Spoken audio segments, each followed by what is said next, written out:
Hello साथियों, स्वागत है आपका हमारे यूट्यूब चैनल में। मेरे प्यारे साथियों, हम लेके आए हैं आपके लिए मैथ के पूरे 1000 क्वेश्चनों का सलूशन। तो साथियों, आप हमारे साथ बने रहिए और हर एग्ज़ाम में मैथ के क्वेश्चन करने के लिए आप इन 1000 क्वेश्चनों को बड़े ही ध्यान से आप तैयार करोगे। तो साथियों, हम आज स्टार्ट कर रहे हैं आपके लिए मैथ पूरे 1000 क्वेश्चनों का सलूशन। तो साथियों, चलते हैं हम। पहला क्वेश्चन आपकी स्क्रीन पर आ चुका है। स्क्रीन पर कहा है त्रिकोणमिति का आपका क्वेश्चन है। साथियों, ये कहा गया है कि 1 plus cot theta minus cosec theta bracket 1 plus tan theta plus sec theta का मान ज्ञात कीजिए। तो बड़ा ही प्यारा सा क्वेश्चन है साथियों। देखते हैं हम इस क्वेश्चन को सोल्व किस तरीके से करेंगे। तो साथियों, ये क्वेश्चन आपका दिया हुआ है 1 plus cot theta minus cosec theta 1 plus tan theta plus sec theta. तो साथियों, यहाँ पर हम करते क्या है, हम इस क्वेश्चन को हल करने के लिए हम थीटा बराबर रख देते हैं कितने अंश साथियों, 45 अंश रख देते हैं। थीटा बराबर कितने अंश रख देते हैं, 45 अंश। तो ये हो जाएगा साथियों 1 प्लस कोट 45 और माइनस में हो जाएगा साथियों कितना, कोशेक 45। ये हो जाएगा आपका 1 प्लस टेन 45 और प्लस में हो जाएगा साथियों कितना, सेक 45। साथियों, अब हम इसके मान रख देंगे। तो ये हो जाएगा आपका 1 प्लस कोट 45 का जो मान होता है साथियों, कोट 45 का मान 1 होता है, माइनस इसका मान साथियों √2 हो जाएगा। कोसेक 45 का मान √2 होता है। ये हो जाएगा आपका कितना, 1 प्लस 1 टेन 45 का मान और सेक 45 का मान भी साथियों कितना होता है, √2 होता है। तो ये हो जाएगा आपका 2 माइनस √2 और ये हो जाएगा साथियों 2 प्लस √2। ये हो जाएगा साथियों 2 प्लस √2। ये एक बार घट रहा और एक बार जुड़ा, तो साथियों इसे लिख देंगे हम 2 का स्क्वायर माइनस √2 का स्क्वायर। 2 का स्क्वायर साथियों 4 होता है और √2 का स्क्वायर 2 हो जाएगा और 4 में से जब आपके 2 जाएंगे साथियों तो आंसर आपका 2 आ जाएगा। तो मेरे प्यारे साथियों, पहला क्वेश्चन आपके समझ में आ गया होगा। अब हम देखते हैं क्वेश्चन नंबर 2 क्या है। तो साथियों, प्रैक्टिस सेट का हम क्वेश्चन नंबर 2 देखते हैं। साथियों, क्वेश्चन नंबर 2 में कहा गया है कि 45,000 पर 8% वार्षिक ब्याज की दर से 3 वर्ष में साधारण ब्याज और चक्रवृद्धि ब्याज में साथियों अंतर ज्ञात करना है। तो हल देखते हैं साथियों, क्वेश्चन का हल क्या होगा। तो साथियों, 3 वर्ष का जो चक्रवृद्धि ब्याज निकालने का अनुपात होता है साथियों, अगर हम अनुपात से निकालते हैं तो अनुपात होता है कितना, 3:3:1 होता है। तो साथियों, अगर हमें 3 वर्ष का चक्रवृद्धि ब्याज निकालना है तो हमें अनुपात ध्यान रखना है 3:3 कितना, 1। तो साथियों, फर्स्ट क्या करते हैं हम, फर्स्ट साथियों हम 45,000 का 8% निकाल लेते हैं। तो साथियों, जब 45,000 का हम 8% निकालेंगे तो 8 पंजे 40, 832 और 3 36 आ जाएगा। फिर साथियों यहाँ सेकंड में क्या करते हैं हम, 360 का फिर हम 8% निकालते हैं। ये कितना आएगा साथियों, तो आता है 8 छंग 48 4 और 8 या 24 4 28, एक के बाद पॉइंट ये आता है। थर्ड में क्या करते हैं साथियों, हम 28.8 का फिर 8% निकालते हैं। तो साथियों ये कितना बैठेगा, तो 8 अट्ठे 64 हासिल 6, 8 अट्ठे 64 और 6 70 हासिल 7, 8 दूनी 16 23 और पॉइंट लग जाएगा साथियों कितने के बाद, 3 के बाद।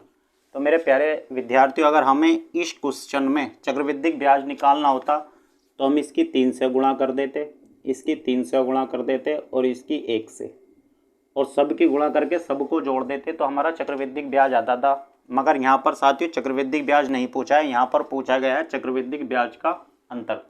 तो साथियों, जब चक्रवृद्धि ब्याज और साधारण ब्याज का अंतर पूछा गया तो फर्स्ट लाइन को छोड़ देंगे और इन 2 लाइनों की कैलकुलेशन कर लेंगे। यहाँ पर ये साधारण ब्याज निकल जाएगा और ये 2 लाइनों में जो बचेगा आपका, ये बचेगा साधारण ब्याज और चक्रवृद्धि ब्याज का अंतर। तो साथियों देखते हैं कितना आएगा। तो यह आ जाएगा 3 अट्ठे 24,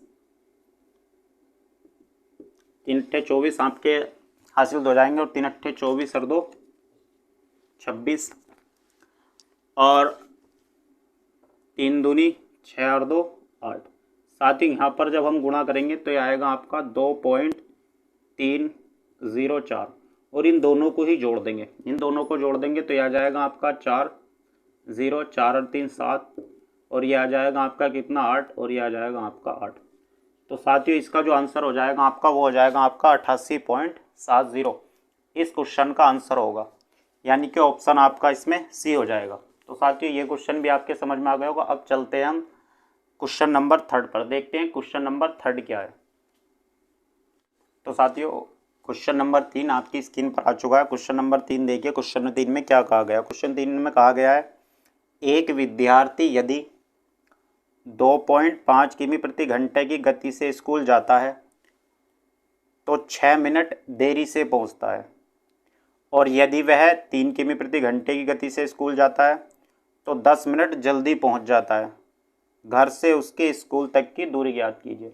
तो साथियों यहाँ पर घर से उसके स्कूल तक की दूरी ज्ञात करनी है। तो साथियों हल देखते हैं, क्वेश्चन का हल क्या होगा। यहाँ पर हम साथियों यहाँ पर फर्स्ट चाल रखते हैं। चाल क्या क्या दिया क्वेश्चन में, तो चाल दी है साथियों 2.5 दी है, और बाद में चाल कर लिया उसने कितनी 3। पहले 2.5 है और बाद में चाल कर लिया साथियों कितनी 3। होता क्या है साथियों, जब दूरी बराबर होती है तो चाल का उल्टा अनुपात समय का बन जाता है। जब दूरी बराबर हो तो चाल का उल्टा अनुपात किसका बन जाता है, समय का। तो साथियों 3 यहाँ आ जाएगा और 2.5 आपका यहाँ आ जाएगा। ये जो कहलाएगा आपका साथियों समय का अनुपात कहलाएगा। यहाँ से हम पॉइंट हटाएंगे और यहाँ पर 0, अनुपात देख लेंगे अनुपात क्या बैठेगा। तो साथियों यहाँ पर अगर देखा जाए तो आप 5 से काटोगे 6 बार, और यहाँ अगर देखा जाए तो 5 से काटोगे 5 बार, यानी पहले समय अगर 6 लग रहा था तो बाद में समय कितना लगा है 5। अच्छा साथियों यहाँ पर जो अंतर आया, अंतर कितने का आया है, तो साथियों यहाँ पर अंतर आया है कितने का, 1 का। और समय में अंतर कितने का आया है, तो साथियों समय में कहा गया एक बार 6 मिनट पहले, एक बार 6 मिनट लेट पहुँच रहा था, और एक बार 10 मिनट जल्दी। तो साथियों 6 मिनट लेट और 10 मिनट जल्दी दोनों में जो अंतर रहेगा आपका वो 16 मिनट का हो जाएगा। तो साथियों हम ये कह सकते हैं कि 1 मिनट बराबर कितने मिनट के बराबर है, 16 मिनट के। 1 अनुपात बराबर 16 मिनट के बराबर है। तो साथियों हम यहाँ 5 का मान निकाल लेते हैं। तो 5 बराबर किसके आएगा, तो जब 1 16 के बराबर है तो 5 बराबर आ जाएगा 16 पंजे 80 मिनट के। तो साथियों हम ये कह सकते थे कि जब विद्यार्थी 3 की स्पीड से चल लिया था तो वो 80 मिनट लेता है उस दूरी को कवर करने में, और हमसे दूरी पूछिए। तो साथियों दूरी बराबर होता है क्या, चाल गुणा समय। तो साथियों यहाँ पर जो चाल है 3 की है, और समय जो है साथियों 80 मिनट है। इसे घंटे में कन्वर्ट कर देंगे, भाग दे देंगे किससे, 60 से। तो साथियों 2 से ये 3 से ये 20 बार कट जाएगा, और 20 से कट जाए कितनी बार, ये 4 बार। तो यहाँ पर जो दूरी आ जाएगी साथियों वो आपकी 4 किमी आ जाएगी। तो मेरे प्यारे विद्यार्थियों ये क्वेश्चन भी आपके समझ में आ गया होगा। अब हम क्वेश्चन देखते हैं आपका कितना, क्वेश्चन नंबर चलते हैं 4 पर। क्वेश्चन नंबर 4 साथियों, क्वेश्चन नंबर 4 आपके स्क्रीन पर आ चुका है। क्वेश्चन नंबर 4 में क्या कहा है, बटन का माध्यान मीन 14 है और मानक विचलन 5 है, विचरण गुणांक ज्ञात कीजिए। बड़ा प्यारा सा क्वेश्चन है, रेलवे में सबसे ज़्यादा पूछा जाता है। तो साथियों क्वेश्चन को आप कैसे हल करोगे, तो साथियों क्वेश्चन में आपसे पूछा गया है विचरण गुणांक। साथियों यहाँ पर विचरण गुणांक पूछा गया है,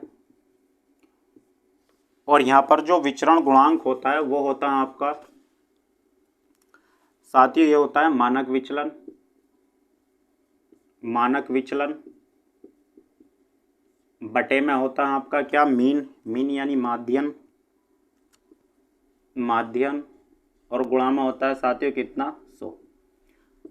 तो यहाँ पर मानक विचलन दिया है साथियों कितना, 5, और माध्यन दिया है कितना, 14, और गुणा में कर देंगे आप कितने, 100। तो साथियों अगर आप देखा जाए तो ये 2 से 7 बार कट जाता है, और 2 से ये साथियों 50 बार कट जाता है। तो ये आ जाता है आपका 5 पंजे 25, 250, और बटे कितना, 7। तो साथियों 7 या 21, 4 बच जाते हैं आपके, और 40 हो जाता है, और 7 पंजे 35, और 7 सत्ते 49। तो मेरे प्यारे साथियों इस क्वेश्चन का जो आंसर है आपका वो 35.7% आ जाता है। तो इसका आंसर विकल्प ए आपका सही हो जाएगा। तो मेरे प्यारे साथियों ये क्वेश्चन आपके समझ में आ गया होगा। अब हम देखते हैं नेक्स्ट क्वेश्चन। नेक्स्ट क्वेश्चन आपके स्क्रीन पर आ चुका है। क्वेश्चन नंबर 5 है, यदि 0.44 बार का साधारण भिन्न 441/99 एन टर्म के द्वारा दी जाती है तो एन का मान ज्ञात कीजिए। साथियों यहाँ पर हमें एन का मान ज्ञात कराना है। तो मेरे प्यारे साथियों इसमें क्वेश्चन 5 का हल देखते हैं। 5 में ये कहा है कि 0.441 बार बराबर लिखा गया है 441 बटे कितना 999 और ये एन बार आया है। तो साथियों हमें यहाँ पर एन का मान बताना है। एन का मतलब ये बताना है अगर ये बार हटेगा तो साथियों बटे में कितने 9 आएंगे। तो मेरे प्यारे साथियों यहाँ पर जो एन का मान होगा, हम एन का मान क्या बताएंगे साथियों, जितनों पर बार होता है साथियों, जितनी संख्याओं पर बार होता है उतने ही एन आपके बटे में आते हैं, या आप कह सकते हो हर में आते हैं। तो साथियों यहाँ 3 संख्याओं पर बार था तो यहाँ पर 9 जो आएंगे वो 3 ही आएंगे। कहने का मतलब है यहाँ एन जो होंगे 9 के पदों की जो संख्या होगी साथियों वो कितनी हो जाएगी, 3 हो जाएगी। तो मेरे प्यारे साथियों यहाँ पर एन का मान 3 हो जाएगा, जो विकल्प नंबर आपका बी सही होगा। तो साथियों ये क्वेश्चन भी आपके समझ में आ गया होगा। अब हम चलते हैं नेक्स्ट क्वेश्चन पर। साथियों क्वेश्चन अगर आपको पसंद आ रहा है तो वीडियो को लाइक और सब्सक्राइब करें। अब हम नेक्स्ट क्वेश्चन पर चलते हैं। नेक्स्ट क्वेश्चन देखते हैं। साथियों नेक्स्ट क्वेश्चन आपकी स्क्रीन पर आ चुका है। कह रहा है ताश की गड्डी से फेस कार्ड निकालने की संभावना क्या है। तो मेरे प्यारे साथियों अगर आपको यहाँ पर संभावना या प्रायिकता ज्ञात करनी है तो ताश की गड्डी का आपको पूर्ण ज्ञान होना चाहिए। तो पहले आपको ये पता होना चाहिए कि ताश की गड्डी में चित्र वाले या फेस वाले कितने पत्ते होते हैं। तो फेस वाले जो पत्ते होते हैं साथियों, हम देखते हैं क्वेश्चन नंबर आपका ये 6। तो हम ये कह सकते हैं फेस वाले जो कार्ड होते हैं साथियों, गड्डी में फेस वाले जो कार्ड होते हैं आपके एक कलर में 3 कार्ड फेस के होते हैं, एक कलर में 3 कार्ड फेस के होते हैं। और हम कहें कि ताश की गड्डी में फेस वाले कार्ड जो होते हैं साथियों कितने होते हैं, 12 होते हैं। कौन कौन से होते हैं साथियों आपका, इसमें एक पत्ता ईंट का कहलाता है, एक पत्ता आपका पान का कहलाता है, एक पत्ता आपका साथियों हुक्म का कहलाता है और एक पत्ता कहलाता है आपका साथियों चिड़ी का।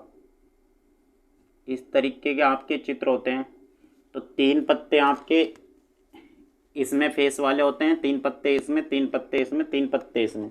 तो साथियों फेस वाले कार्ड जो होते हैं आपके कितने होते हैं, 12। और कुल कार्ड जो होते हैं साथियों, कुल कार्ड जो होते हैं आपके वे कितने होते हैं, 52। क्वेश्चन में पूछा गया है साथियों फेस कार्ड निकालने की संभावना निकालनी है। साथियों फेस कार्ड निकालने की संभावना पूछी है, या आप प्रायिकता भी कह सकते हो उसे, संभावना पूछी है। तो फेस कार्ड निकालने की जो संभावना होती है वो होती है आपका कुल परिणाम, अनुकूल परिणाम बटे कुल परिणाम होता है, अनुकूल बटे कुल। तो कुल परिणाम तो साथियों इसमें 52 है और अनुकूल परिणाम कितने हैं, 12। साथियों यहाँ पर काट देंगे, 4 से काटेंगे तो 3 आ जाएगा और 4 से काटेंगे तो कितना आ जाएगा आपका, 4 से काट देंगे तो 4 का ना 4 और 4 तिया 12। तो साथियों आपका इसमें आंसर 3/13 हो जाएगा। तो ताश की गड्डी से एक फेस का पत्ता निकालने की जो प्रायिकता होती है साथियों वो होती है आपकी 3/13। तो साथियों ये क्वेश्चन भी आपके समझ में आ गया होगा। अब देखते हैं साथियों नेक्स्ट क्वेश्चन क्या है। नेक्स्ट क्वेश्चन आपकी बोर्ड पर आ चुका है। साथियों नेक्स्ट क्वेश्चन आपकी स्क्रीन पर आ चुका है। नेक्स्ट क्वेश्चन देखते हैं नेक्स्ट क्वेश्चन क्या है। नेक्स्ट क्वेश्चन में कहा है खड़े पेड़ की छाया उसकी ऊंचाई के 1/√3 है, उन्नयन कोण ज्ञात कीजिए। तो साथियों यहाँ पर हमें उन्नयन कोण ज्ञात करना है। तो साथियों ये कोई पेड़ है और ये इसकी जो है ये छाया है और यहाँ पर जो उन्नयन कोण बनता है वो कितना बनता है आपका, कितना, थीटा बनता है। तो साथियों क्वेश्चन में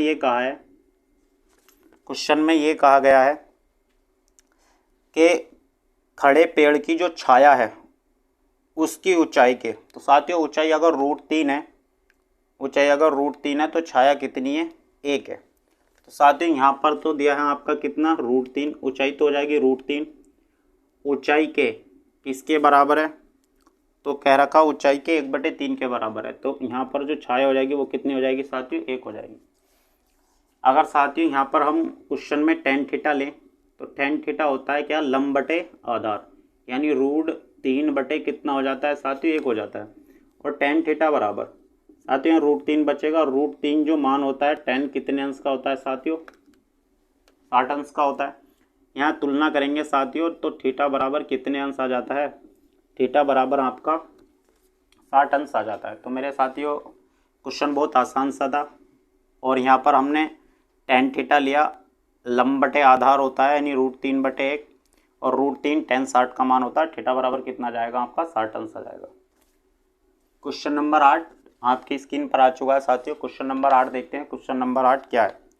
तो साथियों क्वेश्चन में कहा है, एक पिता की उम्र अपने पुत्र की उम्र की 4 गुनी 28 वर्ष बाद उसकी उम्र पुत्र के उम्र से 2 गुनी हो जाएगी, पुत्र की वर्तमान उम्र ज्ञात कीजिए। तो साथियों यहाँ पर हम अपना क्रॉस प्रोडक्ट लगा देते हैं। हम यहाँ पर लिखेंगे साथियों पिता की उम्र और अनुपात यहाँ पर लिखेंगे पुत्र की उम्र। तो साथियों शुरू में जो अनुपात दिया है, पिता की उम्र पुत्र की उम्र से 4 गुनी है, तो यहाँ पर अनुपात रख लेंगे कितना साथियों, 4:1।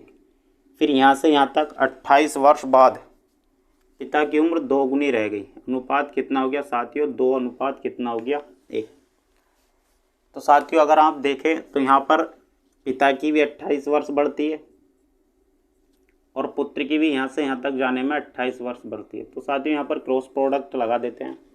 फर्स्ट हम इन दोनों की गुणा कर लेते हैं, तो ये आ जाएगा आपका 4×4 2×2 और अंतर आ जाएगा कितने अनुपात का, 2 अनुपात का। साथियों 28 दूनी 56 और 28×28, यानी एक तरफ से आपका 56 बन गया, एक तरफ से आपका 28 बन गया है, दोनों का जो अंतर आएगा आपका वो साथियों 28 आ जाएगा, और 2 से ये कितनी बार कट जाएगा, तो एक अनुपात का मान साथियों कितने वर्ष आ जाएगा आपका, 14 वर्ष आ जाएगा। एक अनुपात का मान आ गया आपका साथियों कितना, 14 वर्ष।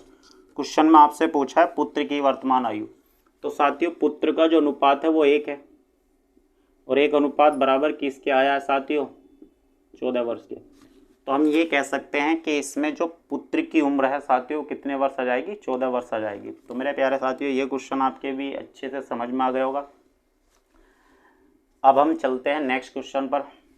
साथियों गर्मी बहुत है, अब हम नेक्स्ट क्वेश्चन देखते हैं, क्वेश्चन नंबर 9। साथियों क्वेश्चन नंबर 9 आपकी स्क्रीन पर आ चुका है। क्वेश्चन नंबर 9 देखते हैं। क्वेश्चन नंबर 9 है, पाल्सन ए शहर में रहता है तथा रॉबसन बी शहर में रहता है। वे एक ही समय में एक ही मार्ग पर एक दूसरे के शहरों में जाने के लिए अपनी यात्रा शुरू करते हैं। वे रास्ते में कहीं मिलते हैं और फिर अपनी यात्रा जारी रखते हैं। रॉबसन से मिलने के बाद पाल्सन को गंतव्य तक पहुंचने में 2 घंटे लगते हैं, जबकि रॉबसन को पाल्सन से मिलने के बाद शहर तक पहुंचने में 4.5 घंटे लगते हैं। अगर रॉबसन ने 3 किमी प्रति घंटे की गति से यात्रा की है तो पाल्सन की गति किमी प्रति घंटे में ज्ञात कीजिए। तो साथियों बड़ा प्यारा सा क्वेश्चन है, नाम में थोड़ा हेरफेर किया गया है। अब यहाँ पर आप क्वेश्चनों को ध्यान से समझेंगे। तो साथियों हम ये कह सकते हैं ये कोई स्थान था, ये है आपका ए स्थान, और ये है साथियों आपका कौन सा स्थान, बी ऑप्शन। स्थान ए से जो निकलता है पाल्सन निकलता है, स्थान ए से कौन निकलता है साथियों, पाल्सन। और स्थान बी से जो निकलता है वो निकलता है साथियों रॉबसन। स्थान बी से कौन निकलता है साथियों, रॉबसन। अब यहाँ पर ये कहा गया है आगे, एक दूसरे से मिलने के बाद, रॉबसन से मिलने के बाद पाल्सन को गंतव्य, अच्छा यहाँ पर ये रॉबसन से मिला, पाल्सन रॉबसन से मिला और आगे को बी स्थान तक पहुँचने में, रॉबसन को बी स्थान तक पहुँचने में 2 घंटे लगे। रॉबसन से मिलने के बाद पाउलसन को, तो रॉबसन से मिलने के बाद पाउलसन को जो अगर टाइम लगा है यहाँ पर, तो साथियों आगे को पहुँचने में क्या घंटे लगे हैं, 2 घंटे। और रॉबसन को पाउलसन से मिलने के बाद इस स्थान तक पहुँचने में जो लगे हैं साथियों, वो कह रखा है कितना, 4.5 घंटे। और साथियों बाद में ये भी कहा गया अगर रॉबसन की जो चाल है साथियों, इसकी जो चाल दी है रॉबसन की, वो दी है 30 किमी प्रति घंटा। तो साथियों यहाँ पर रॉबसन की चाल भी दी है और आपसे पाउलसन की चाल पूछी है। तो साथियों जब 2 व्यक्ति एक दूसरे से मिलते हैं और एक दूसरे के स्थान पर पहुँचते हैं, तो हम वहाँ पर फार्मूला यूज़ कर देते हैं कि पाउलसन की स्पीड बटे रॉबसन की स्पीड बराबर होता है अंडर रूट, रॉबसन की स्पीड यहीं है तो रॉबसन का टाइम, और बटे होता है किसका, पाउलसन का टाइम। तो साथियों हमें पाउलसन की स्पीड निकालनी है, जबकि रॉबसन की स्पीड दे रखी है क्वेश्चन में कितना, 30 अंडर रूट। यहाँ पर समय रखना है रॉबसन का, तो रॉबसन का शायद समय इधर है, कितना है आपका, 4.5 बटे। साथियों अब रखना है हमें टाइम पाउलसन का, तो पाउलसन को कितने घंटे लगे हैं, 2। यहाँ से जब हम काटेंगे तो यहाँ आएगा आपका कितना, 20। तो साथियों यहाँ पर आ जाएगा आपका, आप 5 से काट देंगे 9 बार और 5 से काट देंगे कितनी बार, 4 बार। तो साथियों यहाँ पर देख लेते हैं, तो यहाँ पर पाउलसन की जो स्पीड आ जाएगी, इसका अंडर रूट आएगा साथियों 3 और इसका अंडर रूट आएगा 2 और गुणा में आ जाएगा कितना आपका, 30। तो साथियों ये इससे 15 बार कट जाएगा और पाउलसन की जो स्पीड आ जाएगी 15 या 45 किमी प्रति घंटा। तो मेरे प्यारे विद्यार्थियों यहाँ पर जो पाउलसन की स्पीड होगी वो आपकी 45 किमी प्रति घंटा जाएगी। तो साथियों ये क्वेश्चन भी आपके अच्छे से समझ में आ गया होगा, बस थोड़ा यहाँ पर नाम का हेरफेर है, नाम को बहुत ध्यान से आपको पढ़ना पड़ेगा, तब क्वेश्चन को करना पड़ेगा। क्वेश्चन नंबर 10 में है, निम्न में से कौन सी संख्या एक परिमेय संख्या नहीं है। साथियों परिमेय संख्या नहीं है ये बताना है। तो साथियों ये ऑप्शन ए में ही दिया है। साथियों क्या दिया है, पाई। तो साथियों यहाँ पर पाई जो है ये परिमेय संख्या नहीं है। साथियों पाई जो है ये क्या है, परिमेय संख्या नहीं है। तो साथियों इसका जो आंसर हो जाएगा आपका क्वेश्चन नंबर 10 का आंसर ए हो जाएगा। ए जो है पाई परिमेय संख्या नहीं है, कहने का मतलब ये है पाई जो है एक अपरिमेय संख्या है। तो साथियों अब हम नेक्स्ट क्वेश्चन देखते हैं। नेक्स्ट क्वेश्चन क्या है साथियों, क्वेश्चन नंबर 12 है आपका, यदि साइन a प्लस बी बराबर 1/√2 तथा साइन a माइनस बी 1/√2 हो तो cos square B minus cos square A का मान ज्ञात कीजिए। बड़ा अच्छा क्वेश्चन है साथियों। आपका क्वेश्चन नंबर 12 का हल देखते हैं। क्वेश्चन नंबर 12 का हल क्या होगा। तो साथियों ये कहा गया है कि साइन a प्लस बी बराबर है साथियों 1/√2 के, और ये जो वैल्यू होती है 1/√2 साइन में 45 अंश की होती है। तो हम ये लिख सकते हैं कि a प्लस बी ये साइन में 45 अंश की है, तो यहाँ पर 45 अंश लिख सकते हैं। तो ये साथियों समीकरण 1 दे रखी है यहाँ पर, और समीकरण 2 में क्या दे रखा है साथियों, साइन a माइनस बी ये भी 1/√2 है। तो साथियों ये साइन a प्लस बी है, इसे साइन 45 रखेंगे और जब तुलना करेंगे तो साथियों a माइनस बी ये भी आपका कितना आ जाएगा, 45 अंश आ जाएगा। तो साथियों जब एक बार हमारे पास प्लस वाली समीकरण हो और एक बार हमारे पास माइनस वाली समीकरण हो, तो हम क्या करते हैं साथियों, एक बार जोड़ के आधा कर देते हैं, एक बार घटा के आधा। अगर जोड़ के आधा करोगे तो एक का मान निकल आएगा 45 और 45 90, 90 का आधा कितना हो गया 45, और जब घटा के आधा करोगे तो बी का मान 45 में 45 गया 0, और आधा करोगे 0 का तो साथियों कितना आ गया 0।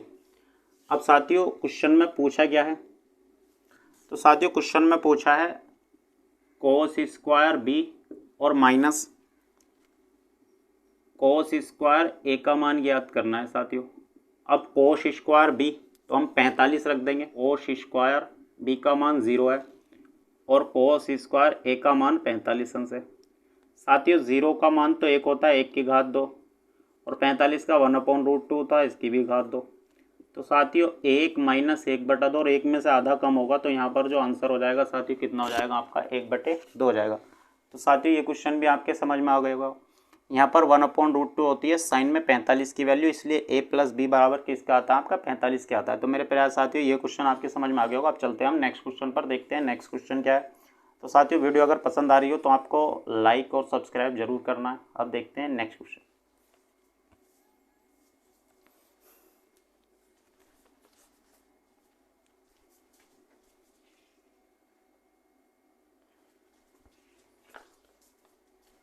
साथियों क्वेश्चन नंबर 13 आपके स्क्रीन पर आ चुका है। साथियों क्वेश्चन नंबर 13 देखते हैं। क्वेश्चन नंबर 13 क्या है। साथियों क्वेश्चन नंबर 13 में कहा गया एक गोले को 2:3 के अनुपात में विभाजित किया जाता है। बड़ा हिस्सा एक शंकु के रूप में ढाला जाता है जिसकी ऊंचाई उसके आधार की त्रिज्या के बराबर है, जबकि छोटे हिस्से को एक बेलन में डाला जाता है जिसकी ऊंचाई उसके आधार की त्रिज्या के बराबर है। शंकु के आधार की त्रिज्या और बेलन की ऊंचाई का अनुपात ज्ञात कीजिए। बड़ा प्यारा सा क्वेश्चन है साथियों। क्वेश्चन हल देखते हैं 13 का। तो साथियों क्वेश्चन नंबर 13 में ये कहा गया है एक गोला है साथियों, उसे 2 भागों में बांट दिया गया और 2 भागों में बांटा तो ये बड़ा हिस्सा। साथियों क्वेश्चन नंबर आपका 13 में क्या कहा गया है, एक गोला है और उसे 2 भागों में बांट दिया गया और इसका अनुपात रख दिया गया कितना, 2 अनुपात कितना साथियों 3।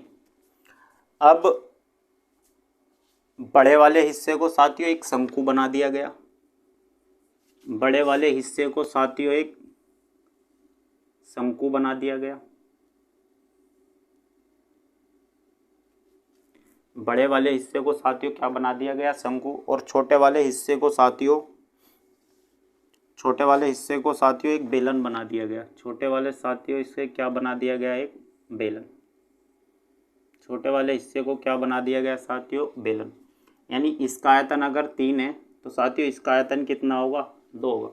तो यहाँ पर मेरे प्यारे साथियों हम दोनों के आयतन का फार्मूला लगाएंगे और आयतन का जो अनुपात होगा वो कितना होगा, 3:2 होगा। अब क्वेश्चन में ये भी कहा गया साथियों कि अगर इसकी त्रिज्या r1 है और ऊंचाई h1 है तो ये दोनों आपस में बराबर हैं। और साथियों इसके बारे में भी यही कहा गया है h2 और त्रिज्या कितनी है साथियों इसकी r2, दोनों ही आपस में क्या है, बराबर है। ये भी क्वेश्चन में कहा गया है कि आधार की त्रिज्या और ऊंचाई दोनों के आपस में बराबर है। तो साथियों पहले हम रखते हैं बेलन का आयतन। अब बेलन का आयतन होता है 1/3 पाई r² h होता है। साथियों बेलन का आयतन होता है 1/3 पाई r² h। और बात करते हैं, यहाँ हम 1 1 ले लेते हैं, यहाँ पर इसकी बात करते हैं तो ये होता है पाई r² h। पाई r² h होता है या 2 कह लो, 2 हो जाएगा, जो अनुपात किसके बराबर है, 3:2 के। साथियों यहाँ पर दोनों के मैंने फार्मूले रख दिए आयतन के, और जो बराबर इसका आयतन 3 है इसका अनुपात कितना, इसके आयतन का अनुपात कितना रहेगा, 2 रहेगा। अब साथियों करते क्या है, क्वेश्चन में इन दोनों को बराबर बताया है और क्वेश्चन में आपसे शंकु के आधार की त्रिज्या और बेलन की ऊंचाई का अनुपात पूछा है। देखो साथियों यहाँ पर तो हमें लेकर आनी है त्रिज्या, तो h की जगह पर आपको r रखना पड़ेगा, तो ये हो जाएगा 1/3 पाई, दोनों की जगह हम r रख देंगे तो r1 की घात कितना हो जाएगा, 3 बटे, यहाँ पर ऊंचाई लेना है तो r की जगह पे h रख देंगे, तो साथियों हो जाएगा पाई, और ये हो जाएगा आपका h2 का क्या साथियों, स्क्वायर, जो बराबर किसके है, 3/2 के। तो साथियों यहाँ पर होता है क्या, आपका ये कट जाता है, ये साथियों h की घात यहाँ पर 3 हो जाएंगी क्योंकि यहाँ भी h आ जाएगा और यहाँ h है ही। तो साथियों यहाँ पर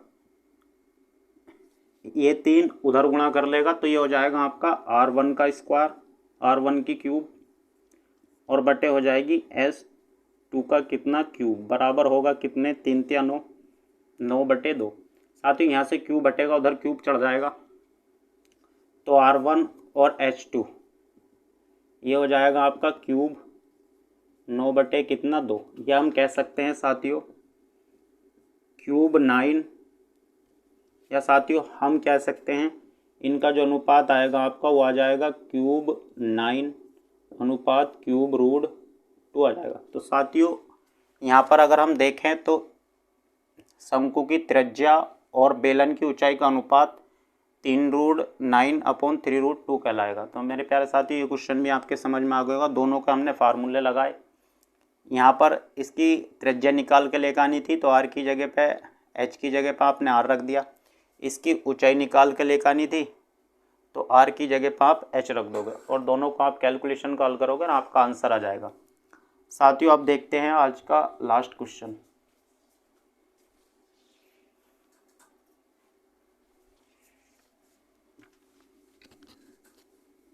क्वेश्चन नंबर 14 देखते हैं साथियों। क्वेश्चन नंबर 14 में क्या कहा गया?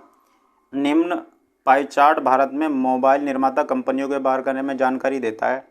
सभी कंपनियों द्वारा निर्मित कुल मोबाइल फ़ोनों की संख्या 12,40,000 है। और आपसे क्वेश्चन में पूछा गया है किस कंपनी द्वारा सबसे ज़्यादा मोबाइल निर्मित किए जाते हैं। तो साथियों, यहाँ पर ये पूछा गया है किस कंपनी में सबसे ज़्यादा मोबाइल निर्मित होते हैं। तो बड़ा ही आसान सा क्वेश्चन हो जाएगा। हम परसेंटेज से बता देंगे किस कंपनी में सबसे ज़्यादा मोबाइल निर्मित हो रहे हैं। तो साथियों, यहाँ पर अगर परसेंटेज देखा जाए तो LM में जो है वो कितने परसेंट निर्मित हो रहे हैं? 30% हो रहा है। तो इन सब परसेंट से ज़्यादा है। तो साथियों, यहाँ पर जो आपका आंसर होगा, सबसे ज़्यादा जो निर्मित है कंपनी जो निर्मित कर रही है मोबाइल को, वो है आपकी LMN। तो साथियों, इसका आंसर आपका LMN हो जाएगा। और ये क्वेश्चन भी आपके समझ में आ चुका होगा। अब हम कल लेके आएंगे आपके लिए साथियों क्वेश्चन नंबर आपका 14 से आगे के क्वेश्चन। तो साथियों, कल आपके हमारे साथ आप बने रहिए और हर क्वेश्चन का सलूशन देखते रहिए। तो आज के लिए इतना ही। थैंक यू, धन्यवाद।